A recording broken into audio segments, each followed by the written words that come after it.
In this video from the series Get More Customers Using Marketing Automation, we'll talk about the difference between inbound and outbound marketing. Inbound and outbound are the two main philosophies of approaching the customer and two opposed models of marketing. The outbound approach is aggressive and oriented for quick results, so it pushes customers to buy. The inbound method, on the other hand, stresses the importance of building trust, educating the customer, and listening to them. In this paradigm, a marketer tries to follow their needs and not force a fast buy. In other words, inbound could be summarized with the phrase, "Don't disturb your customer."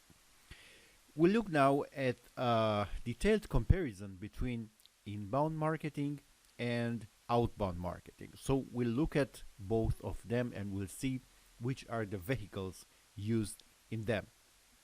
First, inbound marketing.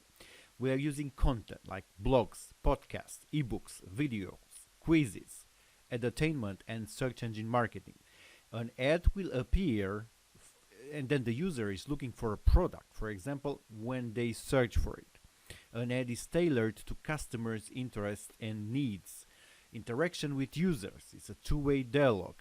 We are using social media for that. Customer is a prosumer. Researches looks for more information.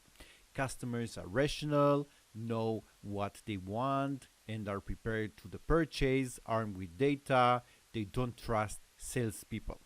Brand follows the customers. We pull user with incentive, like an interesting ebook or a nice download or something else. And it has long-term aims like building a long-term relationship, an assumed long-term relationship, and education. Outbound uses ads in press, radio, and TV, pop-ups, web pop-ups, recommendation engines, push notifications, and telemarketing. The ad interrupts the user when they are doing something unrelated to the product or shopping. The ad is generic and perceived as an intruder, usually resulting in the user ignoring it, like what is called banner blindness. It's a one-way relationship. Marketers speak, customers listen. Customers are lazy and want the work to be done for them, and this is a fact. They like comfort, convenience, and optimization.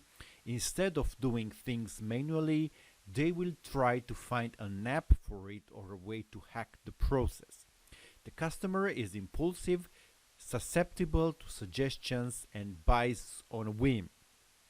The brand precedes the customers. We push them to buy. Is a short-term aid concerning immediate sales in the goal. So look, there are quite some difference between inbound and outbound marketing. The relationship between the two is often described as an evolution from the archaic push to the modern inbound. In such a narrative, the history of marketing consists of three stages. 1 to 3. First one, before the web. Back then, access to information was limited. Learning about the product required a lot of time and effort, so the customer, considering the purchase, relied totally on the salesperson.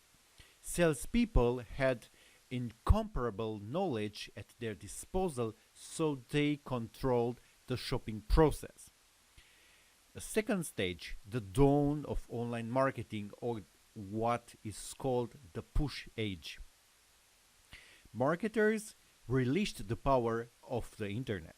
Advertising on forums or social media was free, banners on websites were much cheaper than ads in the press, and banners couldn't be ignored.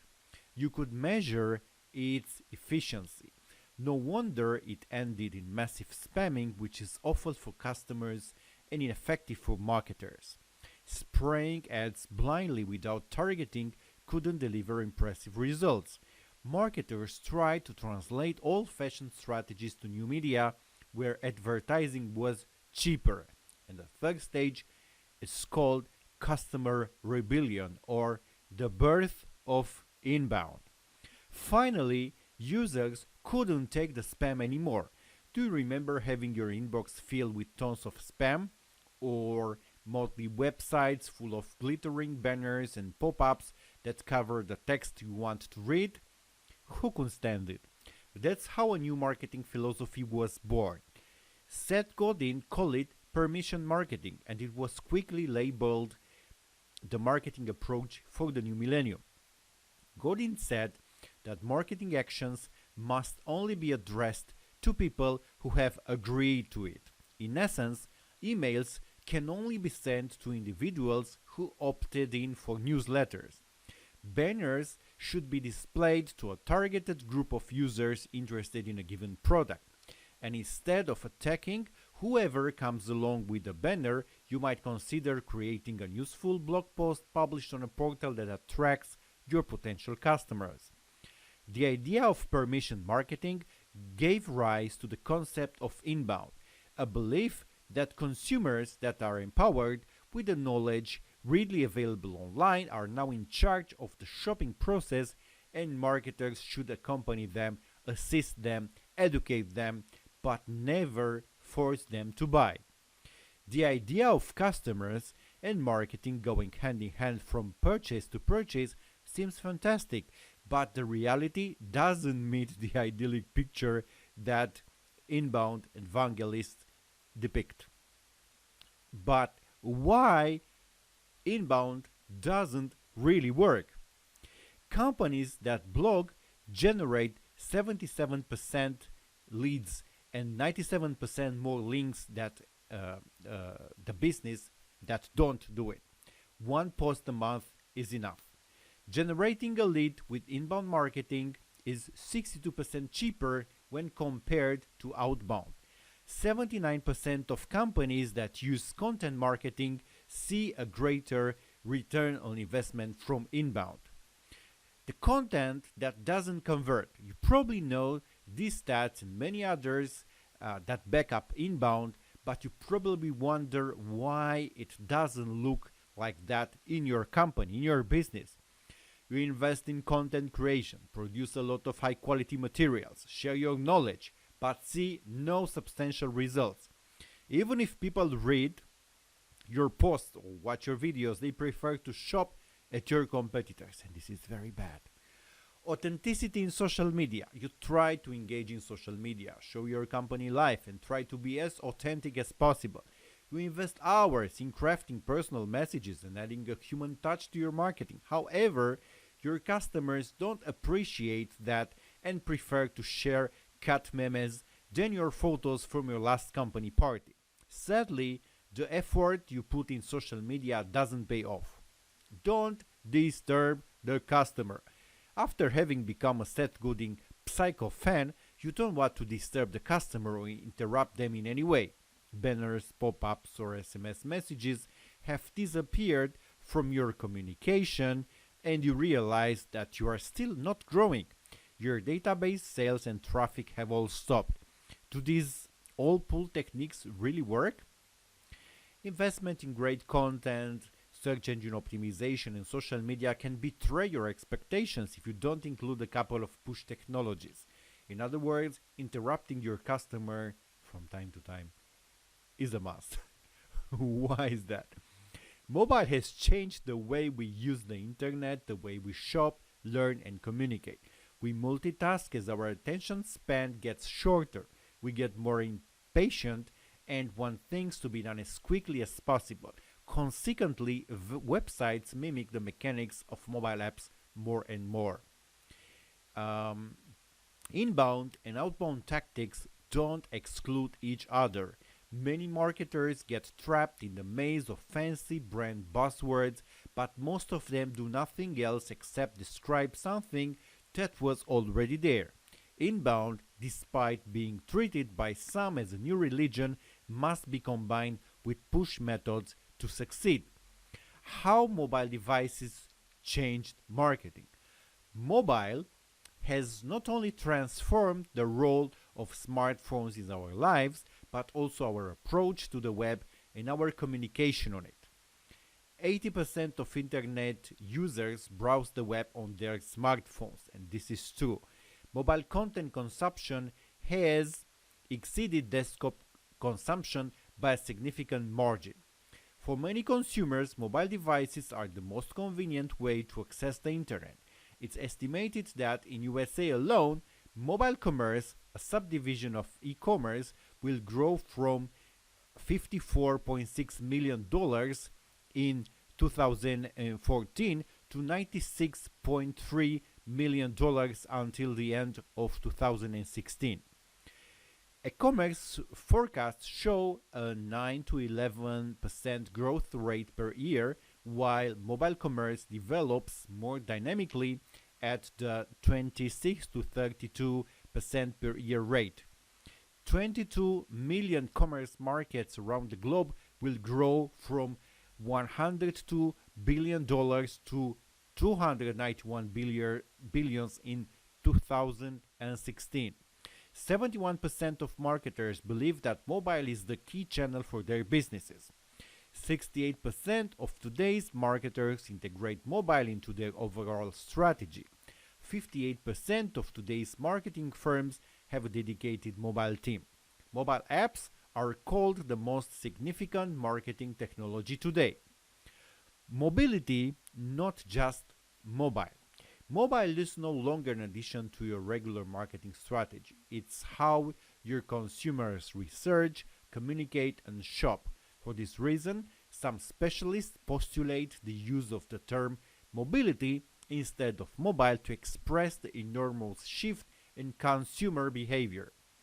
Mobility denotes a switch signified by using mobile devices to search for information related to a situation then consumers find themselves in at the moment. When your car breaks, you reach for your smartphone to find the nearest service station, right? Choosing apps over mobile browsers, expecting personalized offers tailored to the context, expecting 24/7 customer service. What is appification? You can clearly see that today's consumers not only prefer smartphones to computers, but also place apps above mobile browsers. Active users. Apps don't work the same way as websites do.